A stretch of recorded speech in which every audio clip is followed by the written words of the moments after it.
ನಮಸ್ಕಾರ ವೀಕ್ಷಕರೇ, ನಾನು ನಿಮ್ಮ PH ನಾಯ್ಕೋಡಿ.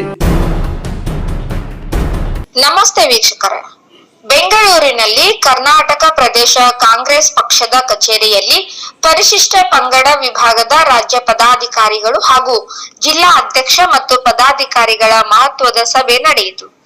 ಈ ಸಭೆಯಲ್ಲಿ ಕರ್ನಾಟಕ ಸರ್ಕಾರದ ಮಾನ್ಯ ಲೋಕೋಪಯೋಗಿ ಸಚಿವರಾದ ಸನ್ಮಾನ್ಯ ಶ್ರೀ ಸತೀಶ್ ಜಾರಕಿಹೊಳಿ ಮತ್ತು ರಾಷ್ಟ್ರೀಯ ಕಾಂಗ್ರೆಸ್ ಪಕ್ಷದ ಸಂಯೋಜಕರಾದ ಸನ್ಮಾನ್ಯ ಶ್ರೀ ಶೋಭನ್ ಬಾಬು ಮತ್ತು ಕರ್ನಾಟಕ ಪ್ರದೇಶ ಕಾಂಗ್ರೆಸ್ ಸಮಿತಿ ಪರಿಶಿಷ್ಟ ವಿಭಾಗದ ರಾಜ್ಯಾಧ್ಯಕ್ಷರಾದ ವಿಜಯ್ ಕುಮಾರ್ ನಾಯಕ್ ರವರು ಇದ್ದರು.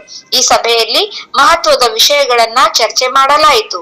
ಮುಂಬರುವ ಜಿಲ್ಲಾ ಪಂಚಾಯತ್ ಮತ್ತು ತಾಲೂಕಾ ಪಂಚಾಯತ್, ಗ್ರಾಮ ಪಂಚಾಯತ್ ಮತ್ತು ಮುಂಬರುವ ವಿಧಾನ ಪರಿಷತ್ ಮತ್ತು 2028ರ ವಿಧಾನಸಭಾ ಚುನಾವಣೆಯ ಪೂರ್ವ ಸಿದ್ಧತೆ ಮಹತ್ವದ ಹಲವಾರು ವಿಷಯಗಳನ್ನ ಮಾನ್ಯ ಲೋಕೋಪಯೋಗಿ ಸಚಿವರಾದ ಶ್ರೀ ಸತೀಶ್ ಜಾರಕಿಹೊಳಿ ಈ ಎಲ್ಲಾ ಚುನಾವಣೆಯ ಸಿದ್ಧತೆಗಳ ಬಗ್ಗೆ ಸವಿಸ್ತಾರವಾಗಿ ತಿಳಿಸಿದರು ಮತ್ತು ಎಲ್ಲಾ ಚುನಾವಣೆಗಳಿಗೆ ಈಗಿನಿಂದಲೇ ಸಿದ್ಧರಾಗಿ ಕೆಲಸ ಮಾಡಬೇಕೆಂದು ತಿಳಿಸಿದರು.